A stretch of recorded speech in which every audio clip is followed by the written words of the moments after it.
Hi everyone, welcome back to the Stitches and Scribbles channel. My name is Erin and today we're doing another podcast episode. So I just finished my first Renaissance Fair weekend where I used one of my costumes and got all dressed up and just had tons of fun with my friends. So that video will be coming out in the next couple weeks, just showing how I got ready and put together all the costume pieces that I created.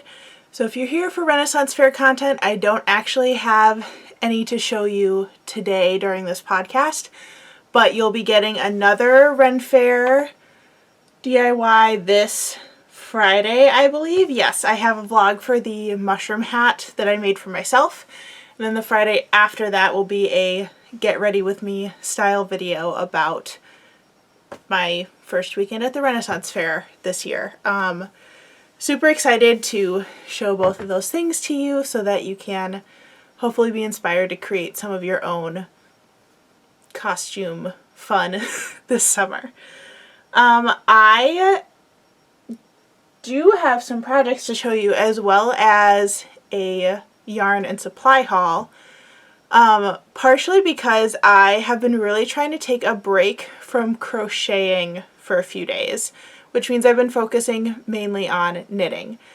I tend to go in phases of whether I'm working on crocheting or working on knitting primarily, but I find that I'm more adventurous as a crocheter. I'm more likely to try strange patterns or kind of out of the box things, which I think especially for making costumes and kind of being in that season means that I've been crocheting a lot more than I have been knitting. However, crochet tends to hurt my hands more than knitting does, so I decided that it was time to take a break just for a little while and focus on some knit projects. However, I do already have more crochet projects planned for some more Ren Fair DIYs because I'm going more than once, so don't worry, the crochet content won't be gone for long. I'll still have plenty to show you if you are purely a crocheter instead of a knitter. But I figure let's just dive into my current whips. I don't have any finished objects for you this time, unfortunately. Actually, technically I do, but they're ones that are going to be in my Ren Fair vlog and they're really small, so I'll just let you wait for that video in order to see them. This is the first whip that I have. It is yet another triangle shawl, and this is the yarn cake I'm working off of. This is the Red Heart It's a Wrap Rainbow in the color Whisper. So it's kind of a soft lilac-y purple, a very bright spring green, a gray, and kind of a pearl pink color. And even though I know I've made a million triangle shawls, I am going to try something different with this one. So when I started the cake, I was assuming it would start with solid purple, and it didn't. The starting point had one thread of green running through it. This is one of those yarn cakes that is composed of 4 individual threads, and they do the subtle color changes by changing one thread over at a time to the next color. So you can see that I have my chunk of 3 purple strands and 1 green strand, and then I've started the section where it's 2 green strands and 2 purple strands. So I thought it was going to start with solid purple, and it didn't, but it does have solid pink at the end. So what I think I'm going to try to do is knit until I've reached a center point that I'm happy with, which will probably be somewhere partially into the is there a solid green or does it go straight into gray? Somewhere between the gap between the green and the gray, I will then start to decrease. So instead of getting a triangle shawl that just gets bigger and bigger and bigger, I plan to stop increasing halfway through and start decreasing. So I'll have it go back down on the other side, if that makes sense. And then hopefully if I time that center point right, I'll be left with the solid pearl pink at the end, And then my plan is to do an I-cord edging with the pearl pink. I think it'll look a little bit funky just because of where the stripes are. Honestly, if I was looking at this cake, I would have assumed it would start with solid purple just because of the way all the other colors fit together, and I'm kind of surprised that it didn't. But that's why I'm kind of using it as a like practice or like concept testing shawl that I'm working on, just to see if that works, because I do have a lot of cakes similar to this one. They're not all the Red Heart. It's a wrap brand though. Most of them are from Hobie. I also haven't seen this Red Heart yarn in a really long time now.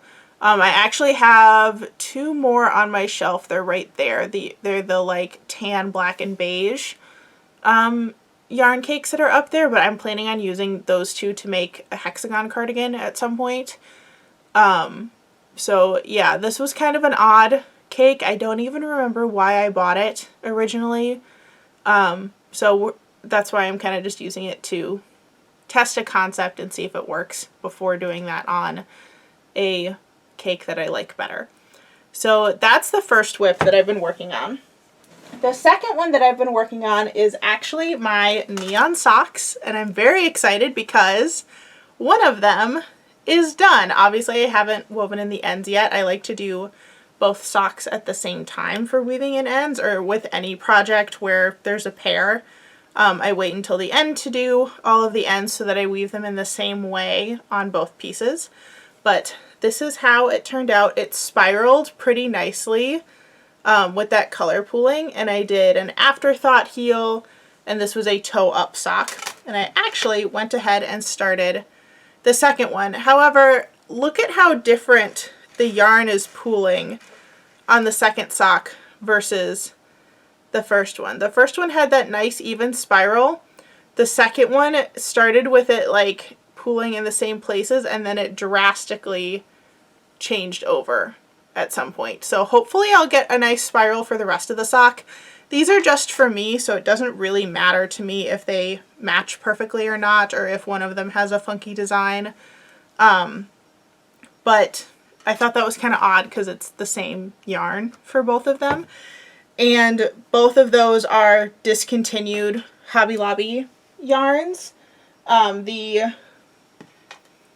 multicolor one is one of their hand-dyed hanks, which those appear to be being phased out now too. And then the, whoops, dropped it. The pink, like sort of solid, it's a tonal, is the Color Idol in Neon Watermelon.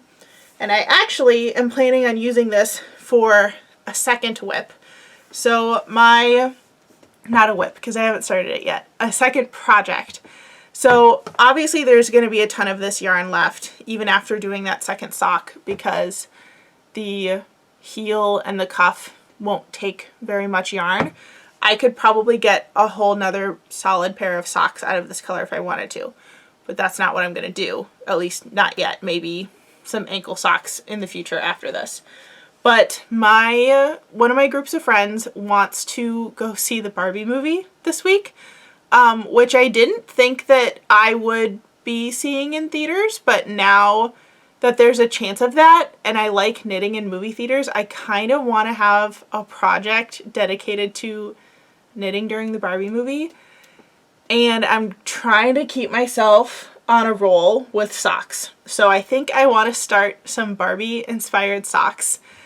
And I want to pair this Neon Watermelon, very Barbie pink color, with the Color Idol in the color Frosty Mint. So same yarn. Again, these are both discontinued. They were clearanced out at some point. I have more of them on the shelf behind me. Those like the other two light blues and the neon orange and the like coral color. But I thought these together would make a very cute, let's look at the pretty end, a very cute pair of socks. So here's my like thought process with socks. The like rainbow, mostly white pair of socks I'm currently working on is my second pair of socks, toe up with an afterthought heel. And I don't hate that design. I think it was a really good starting point for me in making socks because it kept all of the complicated parts very distinct and very separated. But I think I'm ready to try a different method for knitting socks, preferably one where I can do it like in order, so either cuff down with the heel included or toe up with the heel included.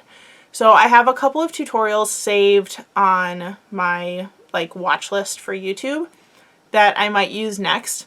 My goal is going to be to do a mostly vanilla sock or like plain stockinette stitch sock, but I kind of want to put in a fun pattern just under the cuff around the ankle, and I'm thinking I can do that using mosaic knitting, which is a technique that I learned earlier this year. If you haven't tried mosaic knitting, I actually have a vlog where I try it for the first time on my channel, so feel free to check that out.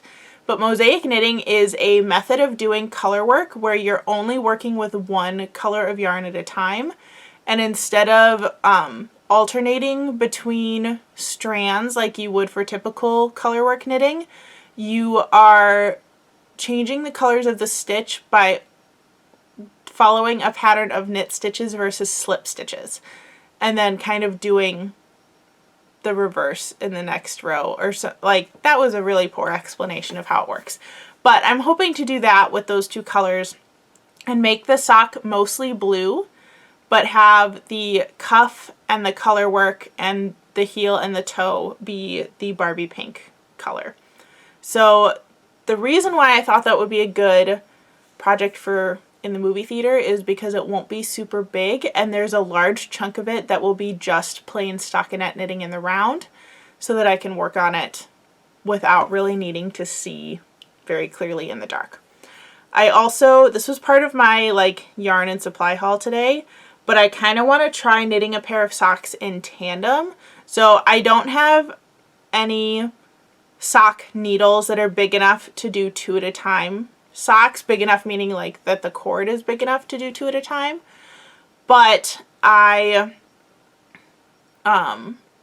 realized that I could just get 2 identical sets of circular needles and do it that way and just kind of alternate between the 2 socks. Not necessarily each row, but like each section of the sock. So do the cuff on one and then the cuff on the other, and then the color work on one and the color work on the other, and then the leg and the leg, and you get the idea. So I actually went to Hobby Lobby this morning, and I haven't been to Hobby Lobby, I think, since very early this year, if not winter of 2022. I can't remember now, but it's definitely been a good long while since I've been to Hobby Lobby, at least for yarn. Partially because I can get better deals at other craft stores, but Hobby Lobby, I will say, does still have the softest value yarn available in the most colors, and that's their Yarn Bee. I love this yarn. No, it's not Yarn Bee. It's the brand is I Love This Yarn. Yarn Bee is what most of their other brands are. But I wanted to pick up some yarn there because I have a friend who's going through some medical stuff right now, and I wanted to crochet something for her. So if you are that friend, I don't think you'd be watching this video, but if you are that friend, please don't watch the rest of this one because you're gonna get some spoilers. Hopefully she's gone away now if she was watching. But I wanted to pick up a very specific yarn color to make a prayer shawl for her, and I knew that Hobby Lobby had the color that I had in mind. So I went to Hobby Lobby today before I did my grocery shopping.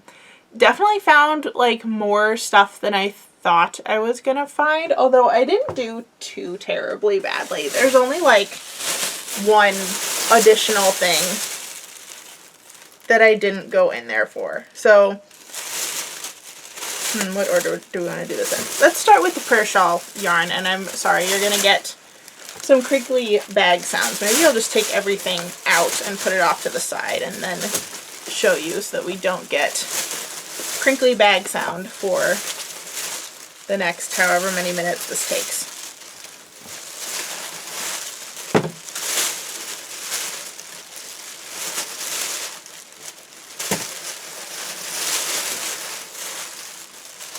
Reaching the end here. Okay. We're good now. Alright, so starting with the prayer shawl yarn that I picked. So this is the I Love This Yarn Tweed in the color Gray Confetti. I'll hold that nice and up close to the camera. It's a nice soft light gray with pops of neons in there. And I have used this color for some of my craft fair items before and really liked how it looked. And I love that it's a very soft neutral, but it still has those fun pops of colors in it. And that's what I thought would make a really good prayer shawl or like comfort shawl, because it'll still match everything, but my friend does really like bright neon colors, especially neon orange. So this was a way of getting her favorite color in there while still like keeping it pretty wearable as a color, instead of doing all neon orange, because that's a lot. So I got 4 of those. I'm also, I've been kind of playing around just in my head with maybe doing some new stitches for a prayer shawl. I designed a shawl for my Etsy store. It's a pattern that you can purchase called the Avonlea shawl. And I was thinking about playing with the same format of like an edging stitch, a like main stitch for most of the shawl, and then the edging stitch again. If you've seen the pattern, you'll know what I'm talking about. And also adding pockets to this one. So I think I'm going to try to make something similar and possibly in the future also make that available as a pattern for purchase, but we'll see how far I get. So I purchased those. Another thing that I got, this is not very exciting, but I got some outdoor safe, what is this, gloss glaze. I've used this before for my painted rocks, which actually, I don't know if you can see all the messy paint stuff back here, but I'm currently in the middle of painting another batch of rocks for my craft fair because I keep selling them and I need to make more. So I have another batch that I'm working on behind me. I just posted a photo to my Instagram. I'm not going to show them on camera because some of them still have wet paint, so I'm not going to pick them up. But you can check my Instagram to see some of the new designs that I'm doing. It's not that I'm almost out of my last jar of this, but I think somehow the lid didn't get screwed on right at some point, and suddenly it's very chunky. It's like, I don't even know how to describe how thick it is. It's supposed to be like close, like a little thicker than the texture of Elmer's glue, and it's like almost silly putty texture. So not spreading very well, and I'm a little afraid that if I use it, it'll like peel the paint off of my projects because of how hard I'm gonna have to scrape to get like a thin layer. So I just went ahead and got a new one. Hopefully I can keep the seal on this one better so that that doesn't happen, but we'll just have to see. I do really like it. I've been using it for a while now. I've used it on a couple of projects that I've left outside and it seems to protect them pretty well. The only other option I saw at Hobby Lobby was a spray can of sealant, and I didn't really want to do an aerosol can. I'd rather have something that I can just paint on with a brush, so that's why I picked this up again. The next thing I got is actually for an order for my grandfather. So he has a, I'm going to say coworker. I think that's the closest approximation without getting too in detail of who she is. But he has a coworker that he wanted to get a gift for, so he asked me to make a soap saver and a back scrubber for her. So I picked up the Yarn Bee Scrubology because my Joanne stopped carrying the Red Heart scrubby yarn, which is like very close to this. In case you were wondering, this is the Scribology 2.0 and the color silver. They are both the same, so I'll use that to make the soap saver and the back scrubby.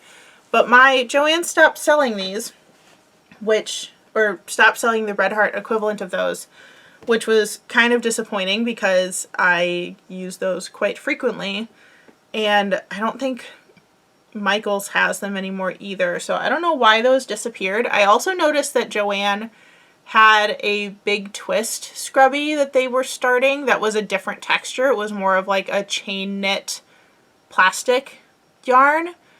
And that's gone now too. So I don't know why Joann got rid of all of the like plasticky scrubby yarn. They still have the cotton one, but that one doesn't work in my knitting machine as well, and they don't exfoliate as well or dry as well between uses. So I liked the, what actually is this material? I guess it's polyester, but like the scrubbier kind, not the cotton kind. So I don't know why my Joann's stopped carrying both of those items, especially since they had just created their own. I wonder if it didn't do very well and not enough people bought it, but both of those are gone from my local Joann. I'll check again next time I go because it could just be that they're rearranging, but the Red Heart Scrubby yarn was always in the same place for a long time and it just disappeared. So I don't have high hopes for those coming back. The next thing I bought was 2 pairs of Yarnology knitting needles. I'm just now realizing one of them is like not even attached to the package. It must have fallen off and somebody just like tucked it into the little pocket because it's supposed to be like this. But these are Yarnology circular knitting needles in size 1, which is a 2.5 millimeter, and these are 40.6 centimeter circulars.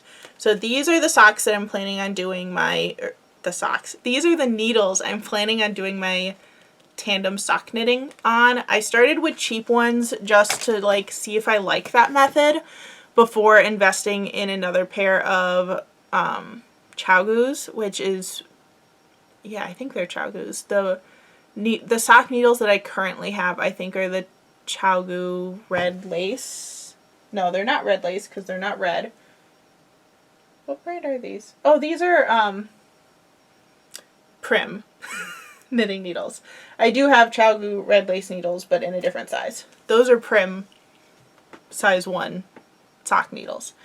So I got 2 pairs of cheap ones in the same size to make sure that they were identical while I test out if that's a method that I like. I did notice on these that the shaft of the needle is slightly bent, and I don't know if that's intentional or if that's like a defect. I should see if the other ones are like that too. It must be on purpose, but you see how the end is slightly bent. So that's kind of odd. I haven't seen that on a needle before, but I guess it makes sense since the cord is so short. This could be interesting. I didn't realize like how short that cord was. This could make Magic Loop a little bit of a challenge, but we'll try it. It'll be fine. We'll see how that goes. The last thing I bought, as I mentioned earlier, my Hobby Lobby did not have the hanks of hand-dyed yarn hanging up anymore.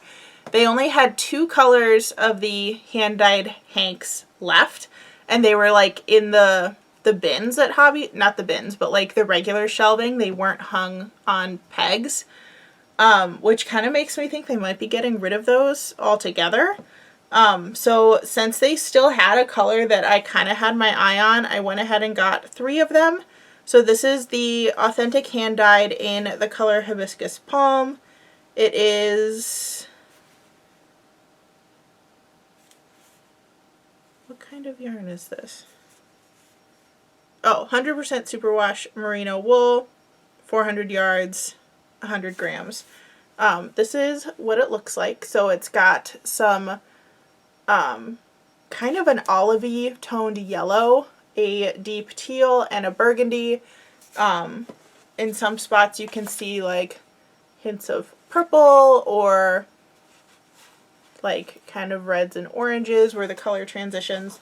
So I got 3 of these because I kind of had my eye on this color for a while and was watching for it to go on sale or something.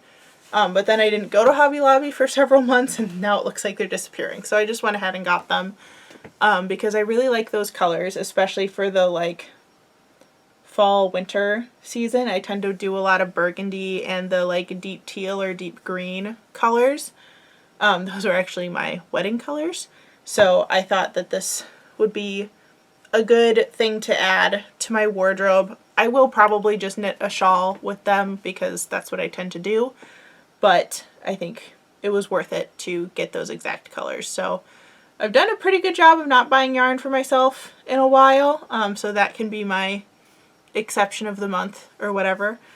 But I'm excited to use that eventually. I have gotten back into reading while knitting, especially while working on this triangle shawl. So that can probably be one of my read and knit projects.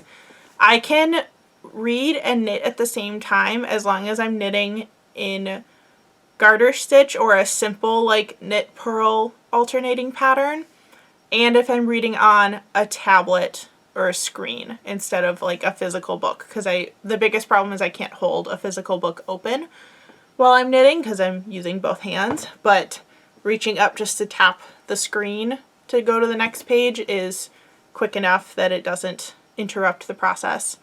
I'll have to do a video on it. I'm not going to move the camera right now to show you, but I also recently purchased one of the under the desk treadmills or walking pads, and it's like behind me. You can't see where I'm pointing. Behind me right here.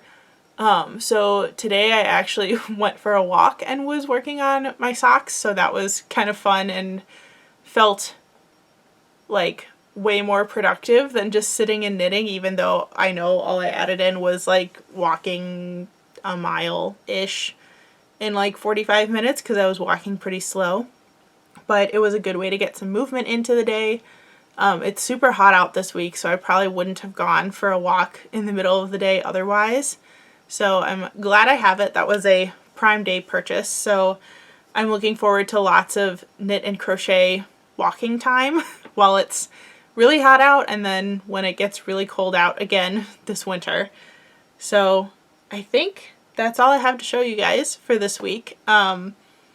Lots of exciting stuff coming up in terms of Ren Fair videos. I hope you aren't sick of Ren Fair yet because I have a lot more planned. This was just visit 1 of 3 that just happened this past weekend. So you'll definitely be getting some more, but I'm trying to space out the videos so that you're seeing things in the most logical order, if that makes sense. But that's going to be it for this podcast. If you liked what you saw today, make sure that you hit that subscribe button so that you can be notified of all my crafty content. And please leave a like and a comment. It really helps boost my videos in the algorithm. You can comment any questions you have about projects I'm working on, materials I got, anything like that. I love helping people by answering questions. And if you want to follow me on other social media platforms, that information will be in the description box below so that you can check me out there. I'm most active on Instagram and TikTok, so you can check those out. And thanks again for watching. I'll see you in the next one. Bye, everyone.